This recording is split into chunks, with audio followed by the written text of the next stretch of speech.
Our special guest tonight, Avalon Sakti, is a trained and experienced shaman and is also experienced in the use of magic for healing and transformation. She's also a trained yoga master and has taught yoga for groups and individuals in Hong Kong, Germany, and the UK.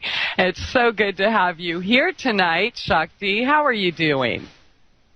Very well, thank you, and good evening, everybody. And I want to say thank you for having me here again. Thank you for coming back.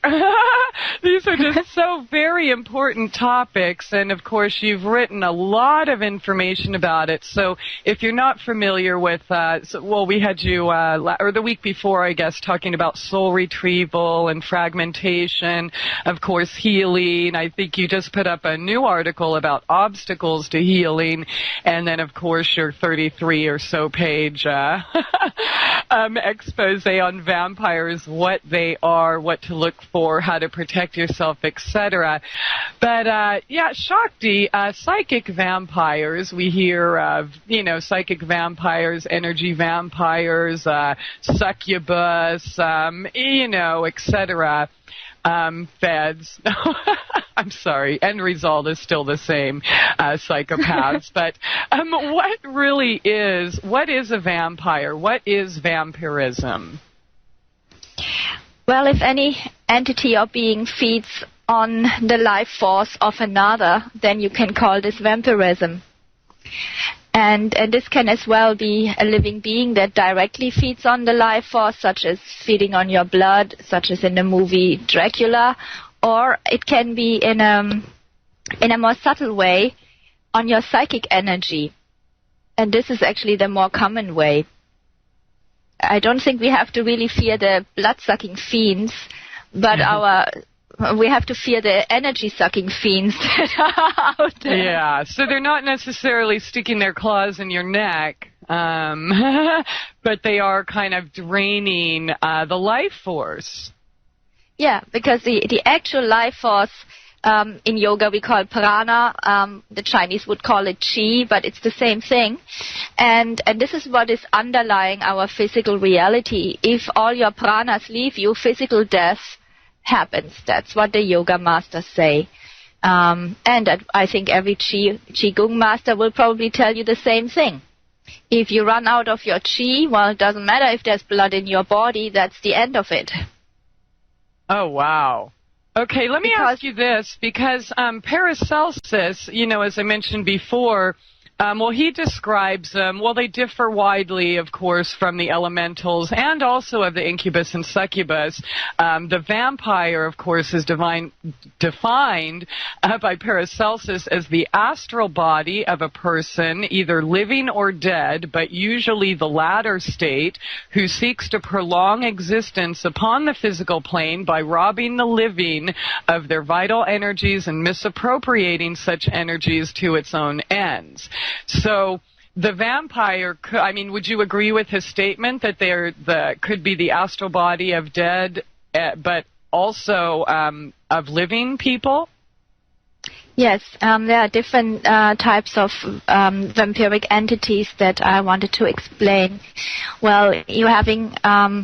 it can be anything from a living human being, a deceased human being that now exists on the astral, it has become earthbound and is not moving on but feeding on people. It can be entities, astral entities like the ones that I remove in my healing sometimes. Some of them can be vampiric and they can virtually suck the life out of you if there are enough of them or if they're really big and powerful ones. And then it can also be an elemental form.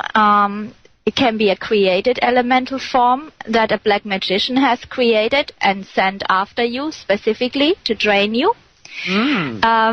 Yeah, there are quite a lot of them. We've got the succubi and the incubi, which are sexual predators, and while they seem to be giving you a bit of pleasure, or maybe a lot of pleasure according to some people, they're going to drain your life force. Sexual predators, you mentioned. Yeah, well, there are the human ones, and then there are the astral ones. So would it be common, we've heard about, serial killers, rapists, etc., going around raping and killing women. would it be fair to say that they could be a vampire or possessed by a vampire? I don't really think that. I wouldn't say that none of them is a vampire. There could be some, but I wouldn't think that's the main thing behind that.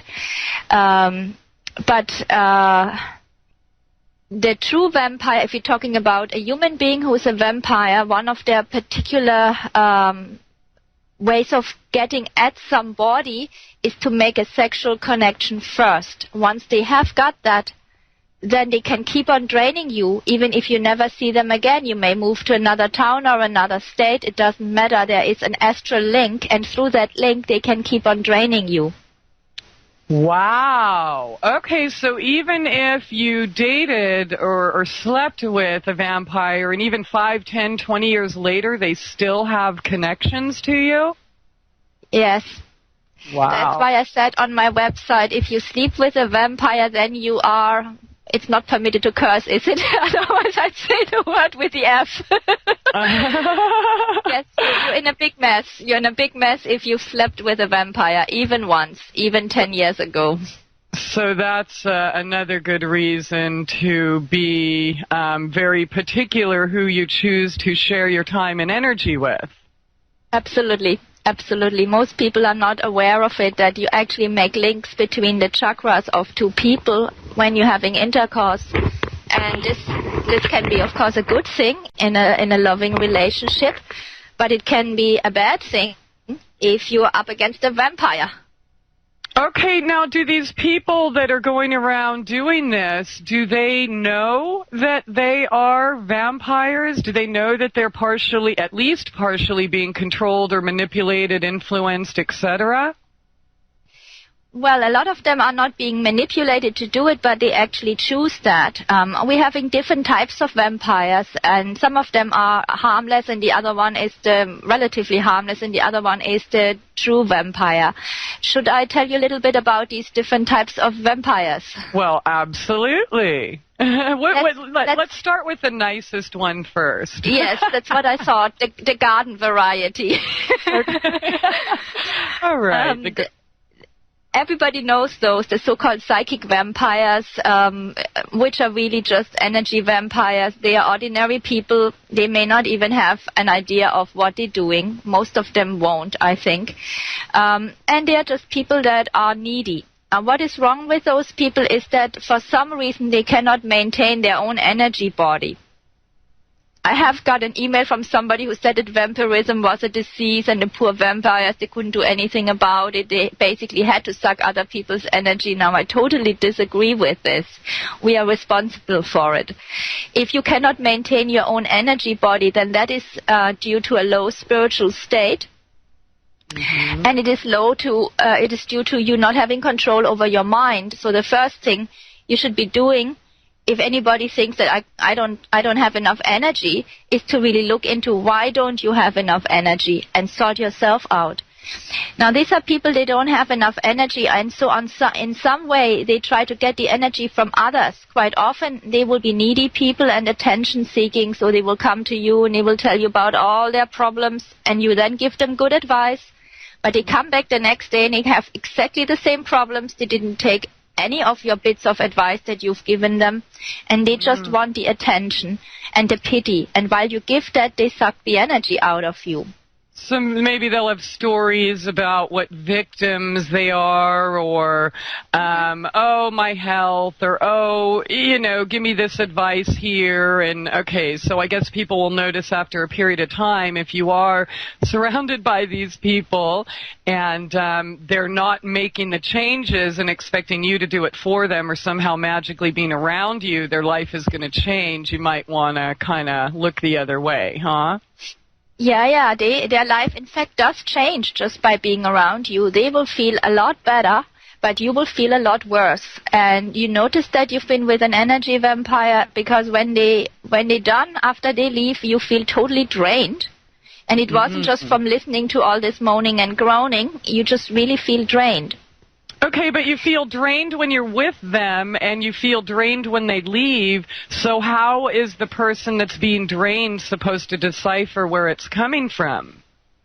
Well, if this happens several times, if it's just with one time, then you may not know. But if every time your friend comes by and then afterwards you're drained for a day or two, well, then I think you start figuring that there's something wrong there on an energetic level.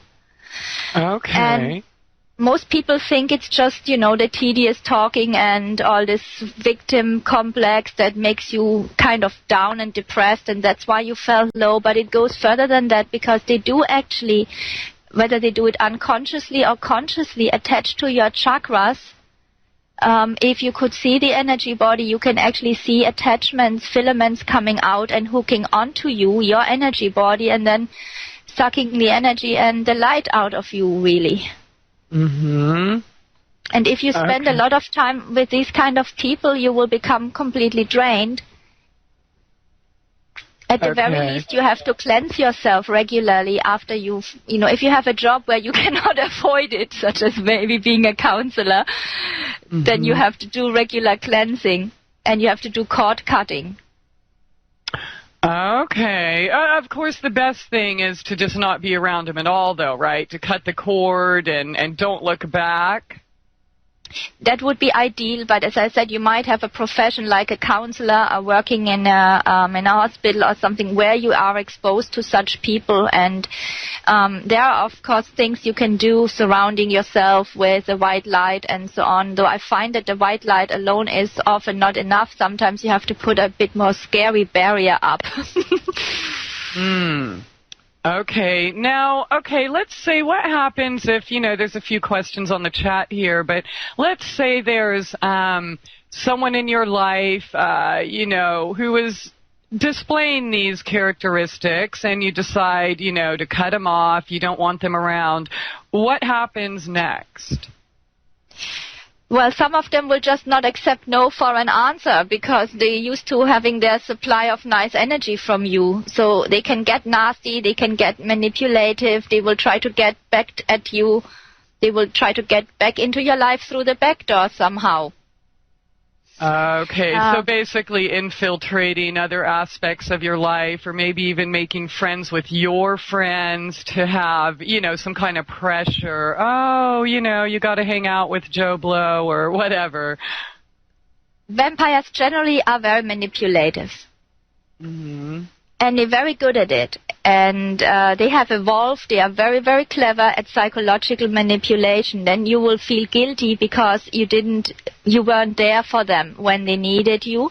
And they like to use New Age buzzwords. And even though love isn't just a New Age buzzword, but, the word love is the most abused word in this world, I think, because a lot of people use it for some lower purpose. So they commonly talk about love, that you are not opening up to love when you're not giving them what they want, for example. That is very common.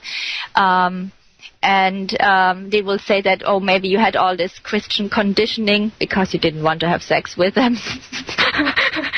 They come up with all kind of things to make you feel bad, and they will say that and that you didn't, you were selfish, you didn't have time for them, you were not a good friend, whatever it is, they push your buttons. Okay.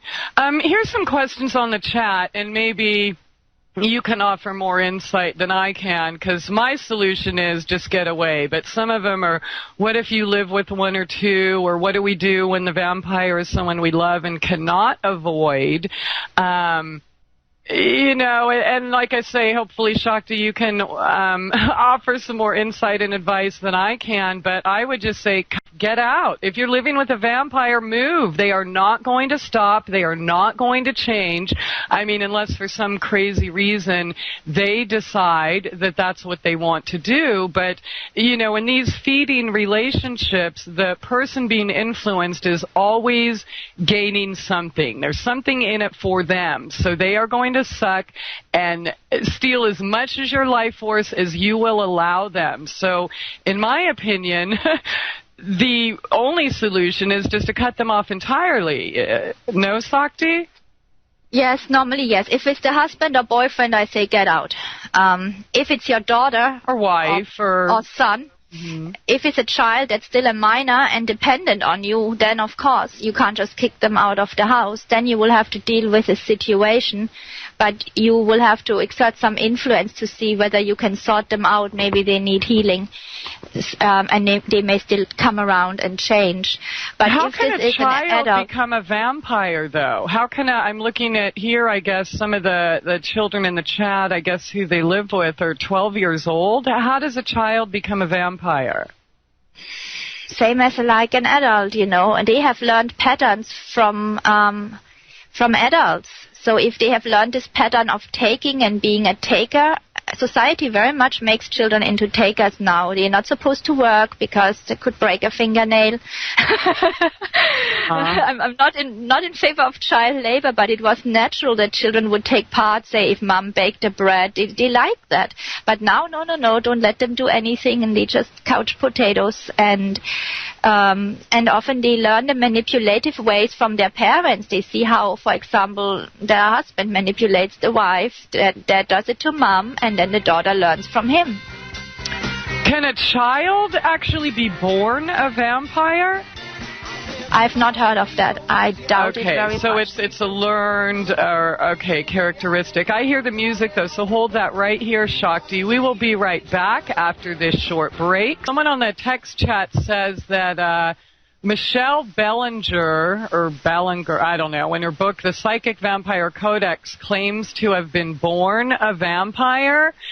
And that reminded me of a show we did about a year ago. I think it was around Halloween, about psychic vampires. And I did some research and came across a bunch of people, claiming they're vampires. Of course, they're putting on the costumes and say they suck blood and have to eat raw meat. And, of course, they're writing books and this and that. To me, I'm sorry, but in New York City alone, there were over 1,000 people bragging to be vampires.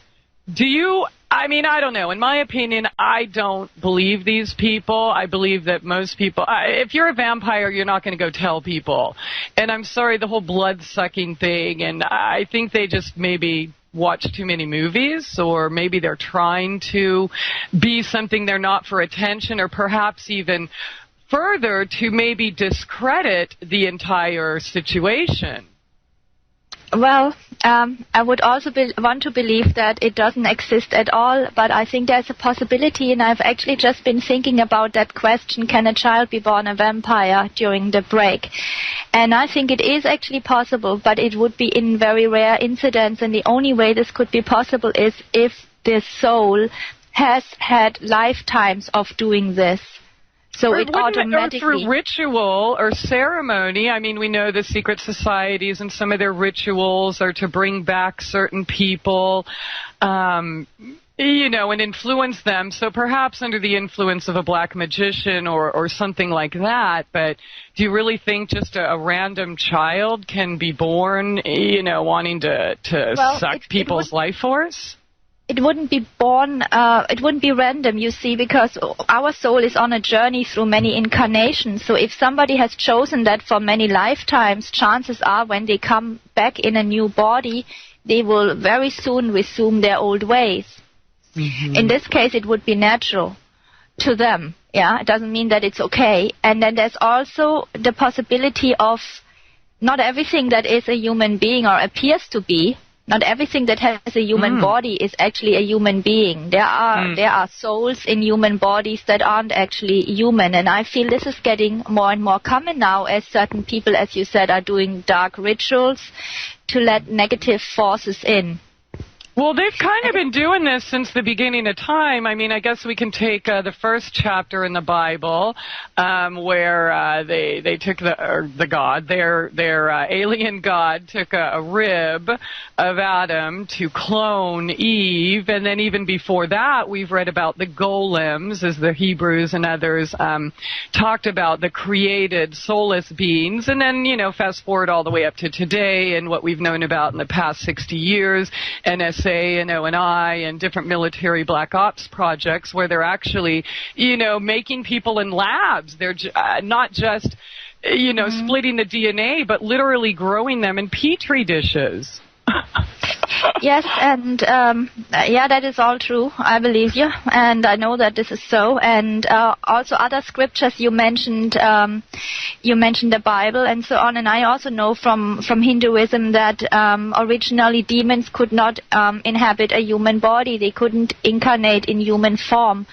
So what the demons did is they chose consciously to work their way up the evolutionary scale, if you so want, going through all the worms and bugs and lower animals, if you want to call them that, until they could finally get possession of a human body. And we are now in the age of evil, which the Christians call the end times. In Hinduism, it's the Kali Yuga, the age of evil, where it is said that the worst quality of souls incarnate.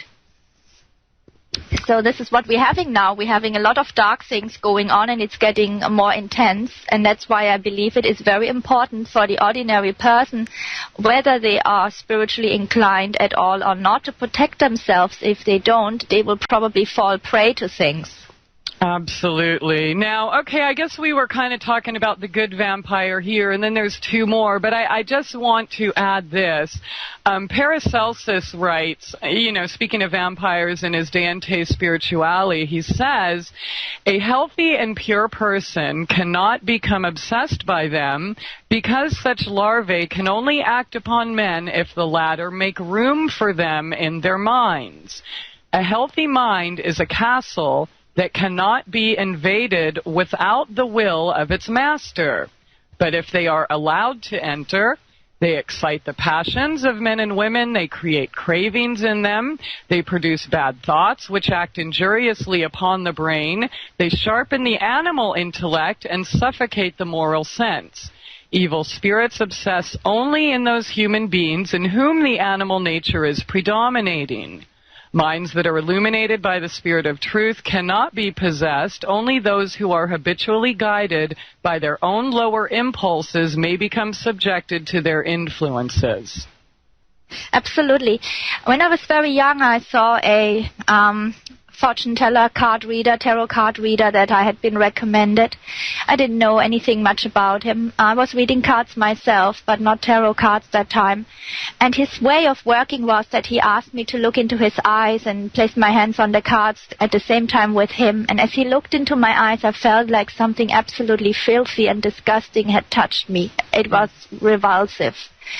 And I didn't physically flinch, but I did on the spiritual level, and he got somehow thrown back.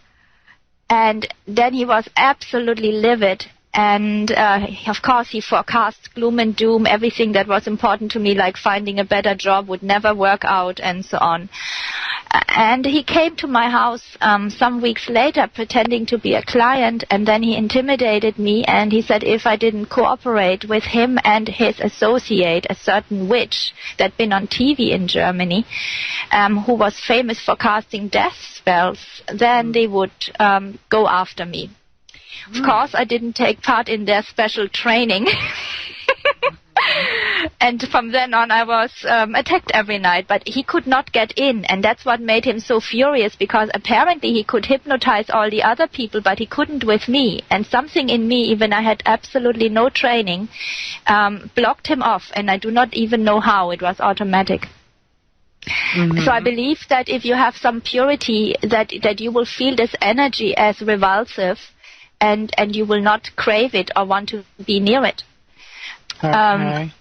But on the other hand, if you look at all these TV things, they're making the vampire kind of sexy and interesting, a very fascinating personality. So we're having a whole cult around it, and we're having generally a dark cult where the dark and the evil is portrayed as really the good guy and the hero of the story. Mm-hmm. Absolutely. I mean, what are they? I don't even remember. Twilight or something? I guess I heard there's maybe like 3 or 4 or 5 or something different books and such, and you're right, they're glamorizing the vampire thing.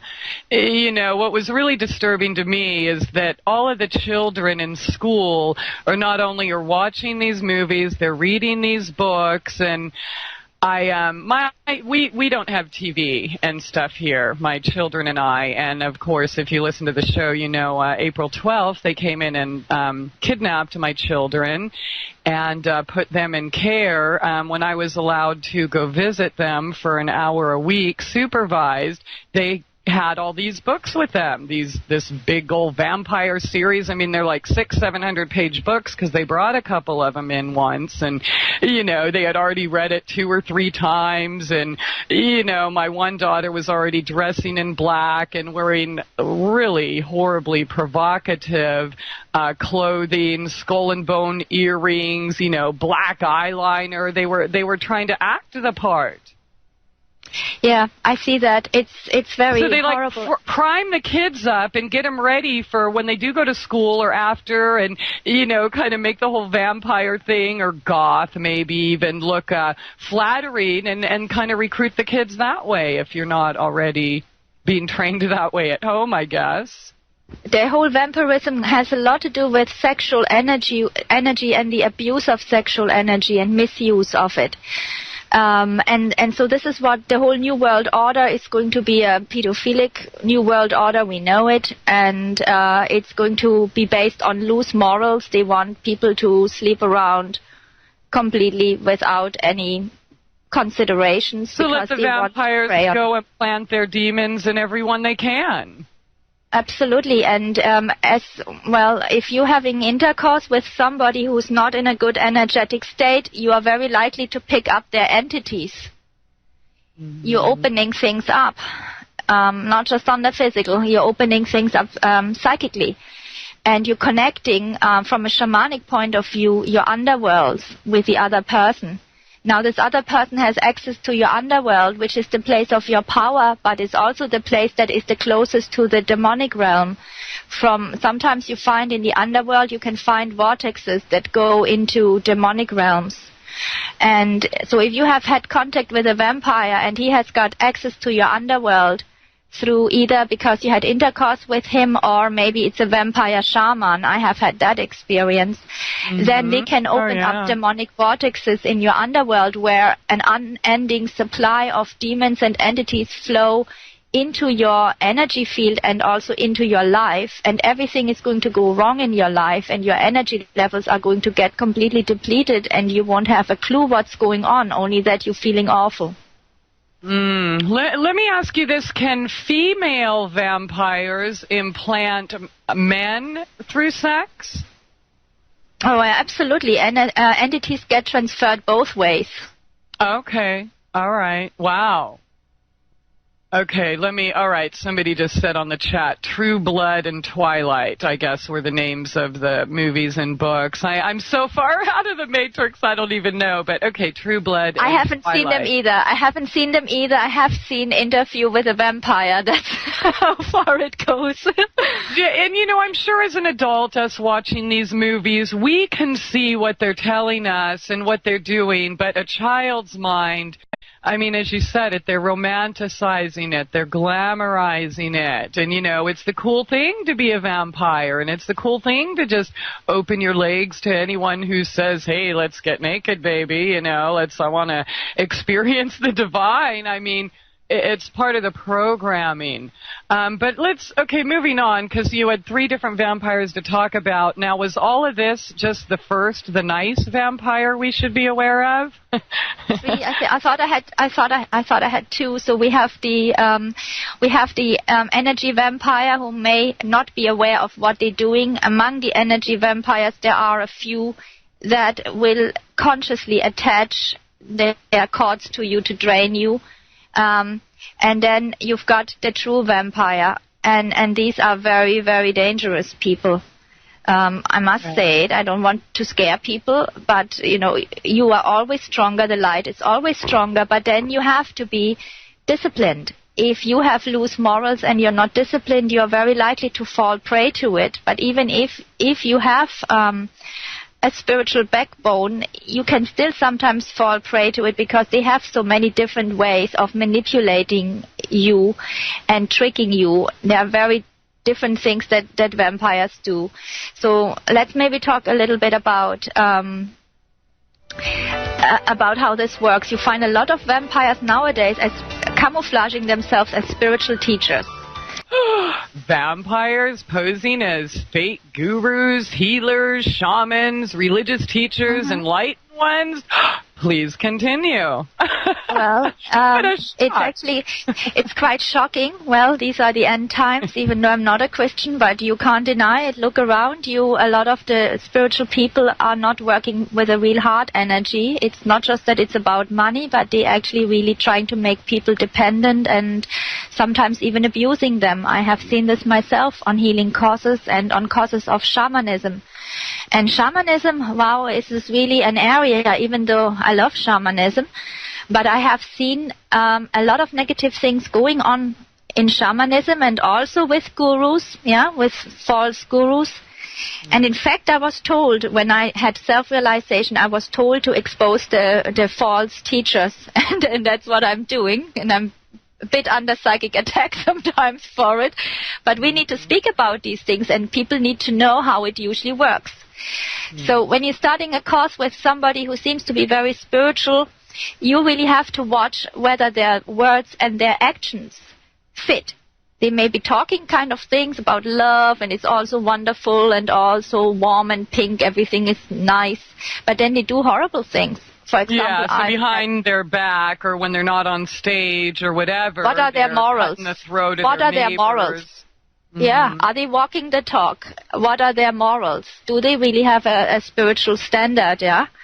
One of the shamans that I was working with at that time, he told people in the course on shamanism that they needed to ground themselves by going to the pub to get drunk. And he got them all drunk. So the alcohol opened them up. People were really drinking heavily on the course. I only went to the pub once, and then I had to drive the others home, which were drunk. So he was telling people, okay, get drunk and let the spirit lead you type thing? He told them, well, we've done heavy shamanic work. I wouldn't say it was that heavy. So we have to ground ourselves, because otherwise we get ungrounded. The best way to ground yourself is drink alcohol. Oh, my goodness. And that's like the worst thing you can do. Yes, and I've also written an article on entities. So when you're drunk, you're actually opening yourself up to entities, so the vampire shaman can then attach to you much more easily, because you're not in full possession of yourself. You won't even feel if something's coming. Okay. Wow. And this is very common. So look at how they're behaving. And another female vampire shaman, she was always talking about love, and then once she got a little bit delayed, and we were on an outing. We were doing some work outdoors, and then we had to go back to the venue, and she was driving like possessed. And I said, please drive more carefully. And I wasn't actually worried about myself. I was afraid she might run over some small animals, really. And when I mentioned it, she said, oh, they die very quickly. Wow. So there isn't that much love there. There's actually no love. And the other thing, so they will try to drag you down on a low energetic state. So they will tell you that, oh, forget about all that Christian stuff. Let's have free sex with everybody. Whenever you feel like it, that's when it's right for you. And morals, right? Yes, and the one that I first had contact with, he was actually making us go on a journey about what is good and what is bad and what is evil. But before we did the so-called journey, he gave us 1 hour of brainwash, where he told us that there is no evil, there exists no evil. And then afterwards, most of the brainwashed idiots on the course, actually, after they journeyed, they came back laughing, and they said, oh, they talked to their guides, and their guides also told them there's absolutely no evil. So it is their common strategy to tell you that evil doesn't exist. So then you will conclude, if there is no evil, then whatever I do is okay. So why not do what you feel, like immediately hopping in the bed with a vampire shaman? And this is just the whole game is like this. They break down your defenses, they break down your spiritual discipline, they break down your morals. And so that they can then somehow get a hold on you with their tentacles. The most common way is through sex, but not only. they can also give you objects that they have enchanted, because the true vampire usually uses magic. Now, and give you gifts? Yeah, they give you gifts, and these gifts have been enchanted, but we're not talking about a good enchantment here, like a protection spell. We're talking about something that when you have it in your house, it will be like a focus for the vampire to find you, so that he can enter your house and then draw energy from you as you sleep. Okay. What do we do with those gifts? Can we clean them? Do we get rid of them? What if we give them away? Will the attachment follow whoever they end up with? Yes, I've seen that somebody had a dining room table. I wouldn't necessarily get rid of that table. I don't think the table is the thing. Normally they give you little things and things that they know you will want to keep, and you will often develop an extreme attachment to the thing, as ludicrous as it may be. And the other like a thing, piece of jewelry or something. Not even. I know that on the course that I had, the vampire gave all of us a rose. I threw mine away. I didn't even take it home. But the others kept it, and a friend of mine actually told me that I think she left it in the bus, and she actually went back and tried to get it because she left it in the bus or in the railway station somewhere, and she was obsessed about it, that she'd lost that rose. And these gifts often have memory spells on them, so you will forget what the vampire gave you. You will think maybe, oh yeah, he gave me that one thing, but you don't remember number 2, 3, 4, 5. Yeah, and it took me 3 attempts to get rid of everything that was connected to this vampire, everything that he had touched and that I'd made on that course, and the things that he had given to us, because I didn't remember him giving things to us, but it was very cleverly done. We did a little ritual once, and he said it was for the ancestors, and then he gave us all a little glass pebble to remember. And glass can be enchanted as well. Certain objects hold energy better. So if you have something made of metal or jewelry, as you say, that has gemstones or precious metals like silver or gold, they, of course, holding energy very well. And personally, I would not keep that from a vampire. And then you've got other objects like paper will not hold spells so well. And yes, you should get rid of the object, but you have to do it in the proper way. If this is a short segment, then maybe I come to that at the very end. What is the proper way to get rid of an object? Well, first you should collect every single thing that you have from this vampire to get rid of. Otherwise, you'll have to do that ritual several times. The proper way is to burn it and then either dig it in the earth, what's left of it, or throw it in running water, like in a stream.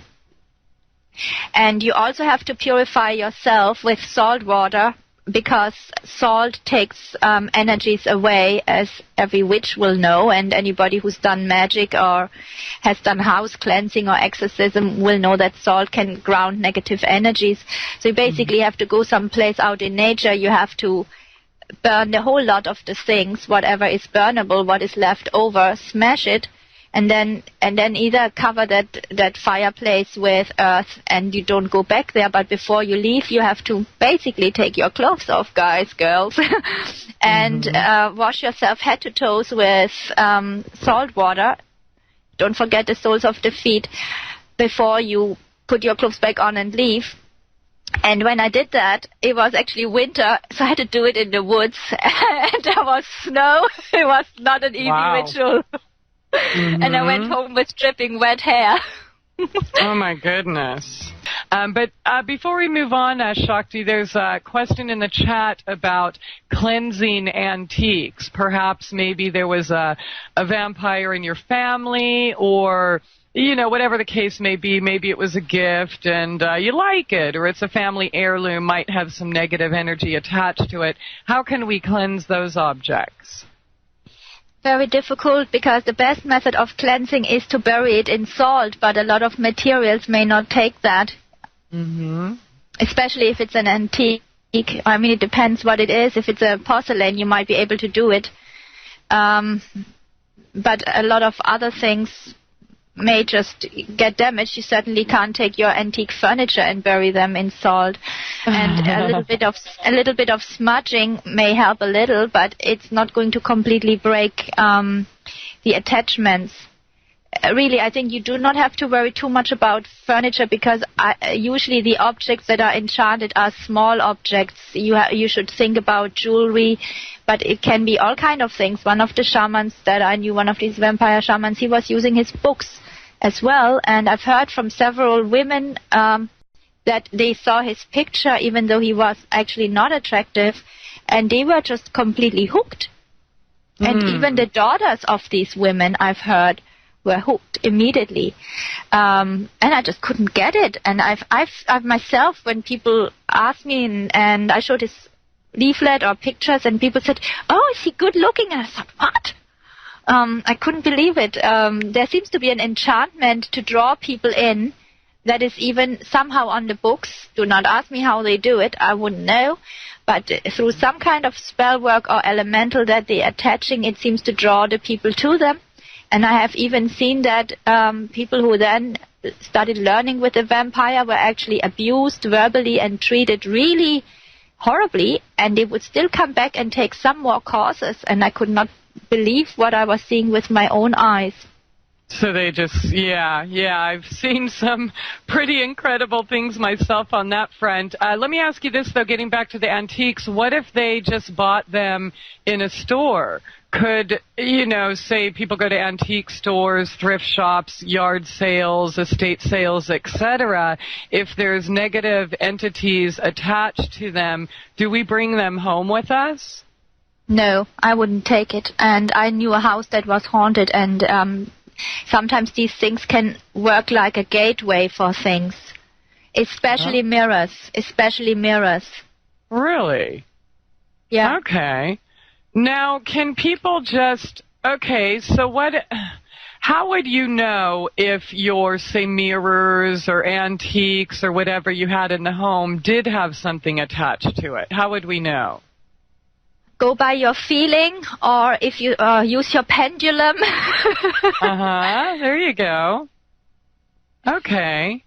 But usually this will seldom be a vampiric thing that's attached. It might be just negative energy, or they might have been in a house where some kind of black magic spells were done, so you will get a bad vibe if you put it up in your house. But just go by your feeling. If you have a bad feeling about the energy of the object, then stay away and don't think of cleansing it. Just don't buy it. Okay. All right. Trust your gut. Another question in the chat was regarding money. Can money have an attachment to it? Someone mentioned finding a quarter in their driveway today, or perhaps even money you got from a certain transaction or sale, etc. Can money carry attachments with it? I think, if you've done something unrighteous, then the karma is going to attach to you. As to money itself, paper is not so easy to carry energy, but as I said, metals, so the coin, more likely. And if you've done something that wasn't right, maybe you sold yourself as a prostitute and then you got money, and you will have this feeling of feeling dirty, because it's like in your soul, you know that you've done something that wasn't right for you, that you shouldn't have done.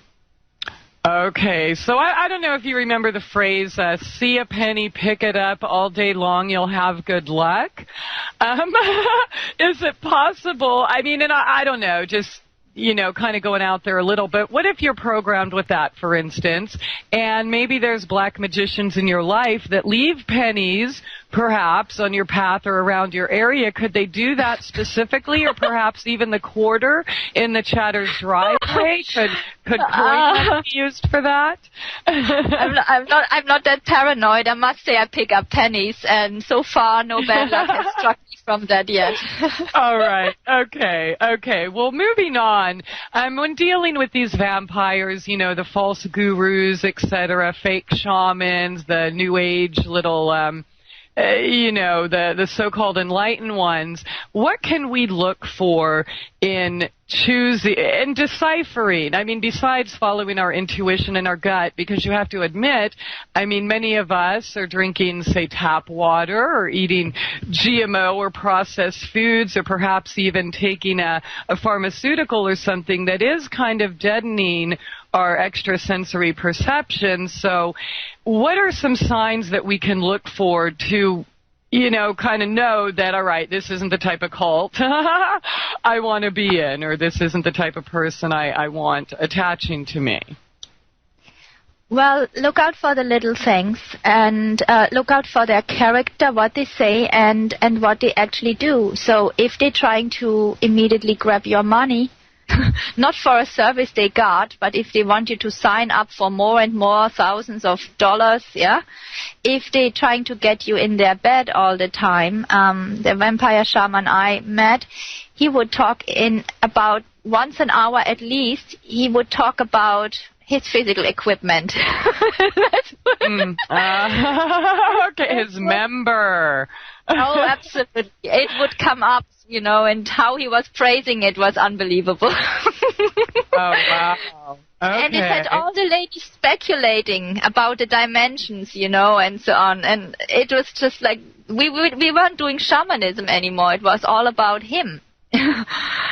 And they can feel the energy that this isn't what shamanism is supposed to be. Or maybe if you're joining this yoga group and then it's free sex for everybody, you should really be discerning enough that even if you had your fluoride toothpaste, that you figure there's something going on here that isn't really quite so love and light and so wonderful. Some of the gurus also, in yoga there's very strict rules. So if you have a guru and he drinks alcohol, I don't think you can say that this is a yogi. Or if they're sleeping around, because this is not permitted in yoga. So in other traditions maybe, but not in yoga. So you should be discerning in this respect as well. And then just there are some things you should always be cautious about, that you don't give them anything of yours they can attach to, which is especially your DNA. So be careful with, after you brushed your hair, where you're cleaning that hair from your hairbrush, for example, because the real vampire knows they need something to attach to you, and they will find a way of getting it. Okay. So they could even, like, if they're in your home, etc., go to the bathroom and grab a hair out of your brush or comb or trash can? Yeah, they do that. They go through trash cans if they have to. Okay. Of course, if they've had sex with you, if they take your underwear, if they get any of your secretions, they got you nailed. I've heard from somebody that I know who's fallen prey to this vampire, that she told a story about him having an altar with all kind of hair on it. I have not seen it, but this is what she told me, and I wouldn't be surprised if this is true, because this is how they work. This is very old magic, that you have something of the person, their hair or their saliva or something of their body that you can use to send them the magic. So they can then, what is typical vampire magic is, well, that they, for example, in the night they can astrally visit you, and as you're sleeping they can drain you, they can attach to your chakras, and they can drain you of your life force. Okay. All right. So what are some of the, you said they use like New Age terms to try to kind of get you under their spell. Can you share some of those with us? Yes. For example, they say that that particular one, love is the most common word, yeah? And they seem to confuse love and sex. These are two different things. They can go together, but for the vampire, all the love talk is really about having sex with you. And they just go for whatever New Age terms are popular at the moment. So, for example, if they know that you love the goddess, so they may talk about the goddess energy a lot. And then you think, oh wow, this man is so spiritual. I always wanted to have a man who loves the goddess. And suddenly you find yourself making love to him, and only afterwards you see that he's very abusive. He treats his mother badly. He treats women badly. And he hasn't understood the goddess energy at all. Infinite love is one of these terms. Unconditional love, and they will tell you not to be negative. So if you tell them off, then they will say that you're negative, you shouldn't be having any anger, and that you're not dealing with your emotions. Oh, to try to get you to doubt yourself, like, oh, come on, you know you can trust me. Yes, and then they will say that they want to do tantra with you to reach a higher state of consciousness, but they haven't got the slightest clue what tantra is all about, because in order for this to actually happen, to use the sexual energy to go to a higher state of consciousness, you got to come together, both people, body, mind, and soul, and they have to be able to channel higher energies and not be in a lower energy of lust. They have to channel this energy to a higher energy, and these people are so base chakra bound, if not below base chakra, that they can't channel any higher energies at all. Wow, some of the things you're saying, like, really hit close to home with me. I'm like, wait a minute, I've heard that one. So what about this one? Hey, baby, the only way to God is by becoming one with me? Yeah, this is a religious delusion. I've heard similar things as well. Then they will say that they're basically God's representative on earth, and by you having sex with them, you go straight to heaven. You have enlightenment and sense. It's so transparent, but a lot of women really fall for it. Yeah, absolutely. Well, yeah, you mentioned they have attachments, of course, in the astral realm that they might not even be physically or materially aware of. Shakti, we do have a caller on the line. So let's, Russ, welcome to the show. Thanks for calling. Well, thank you for having me on. I was just kind of listening, but I do have a quick question, kind of off the direction where you're going. But these vampires, do they really ever have any personal peace or contentment in their lives, Sakti? No, I don't think so, because I think that they have a kind of sickness of the soul. They do not know what true happiness is. They only get, a quick physical enjoyment. They do not really understand heart energy or true joy that's from spirit. Have you noticed that besides the karmic debt that they create, do they have a tendency to self-destruct or expire early, or do they get a long life?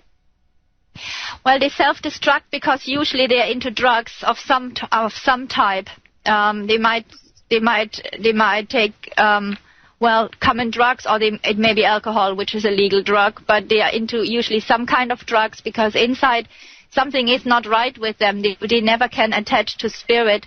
They can only attach to lower entities, and they feel a kind of numbness inside. They need to numb themselves out because otherwise they really can't live with themselves. This is my experience that I have noticed. At least 2 that I knew of were into intoxication of some type, which is also typical for demons.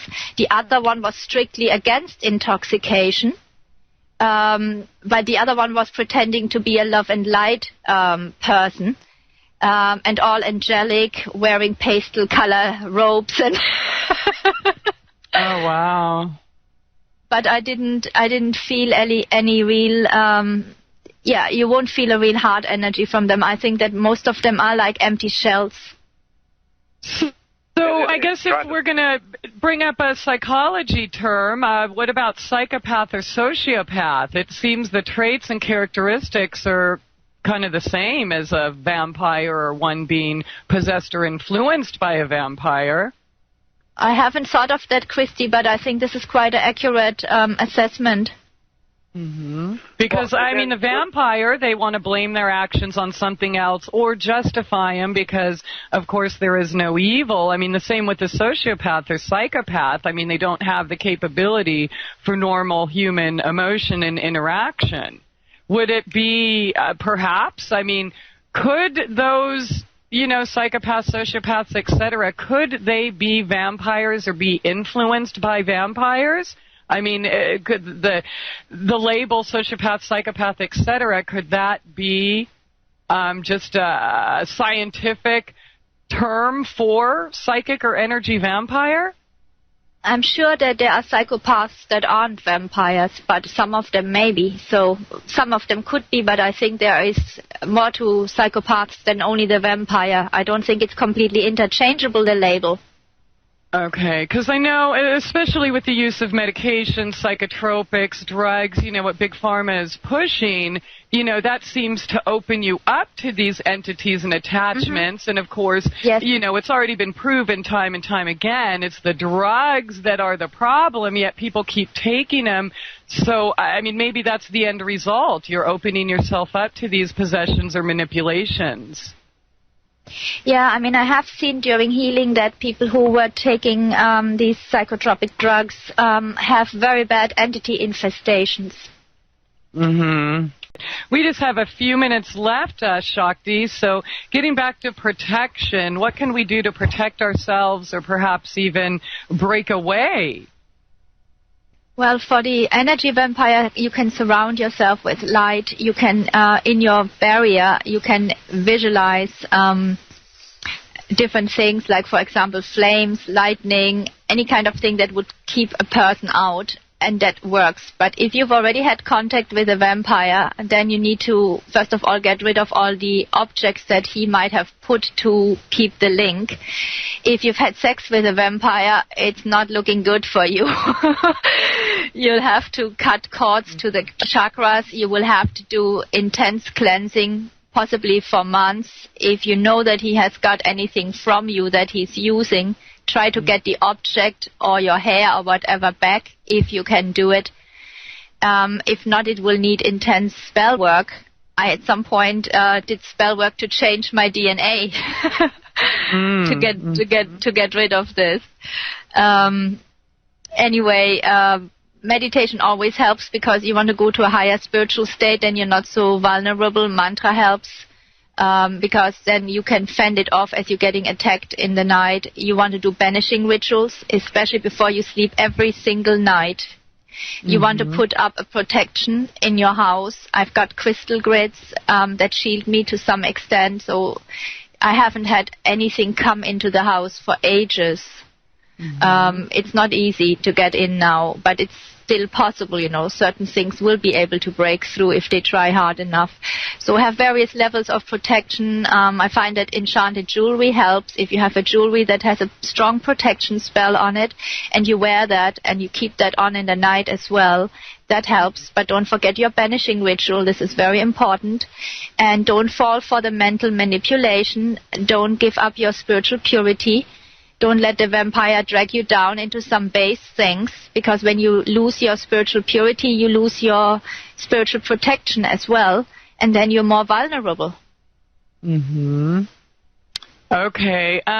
You said jewelry or some kind of, what about orgonite or crystals or just something maybe that we charge to assist us? Could it be anything? If you anything that a crystal or something made of metal, so it can be a crystal set in silver or gold, it can be just a crystal or the moldavite. All of this will work and will hold energy nicely, and then it just depends on how strong is the protection you put on there. That can be done with prayers. You can hold it while you're saying so many prayers or rosaries, or with Hindu mantras, or it can be done by magic, Wicca style. Or it can be possibly done by Reiki, depends how powerful you are.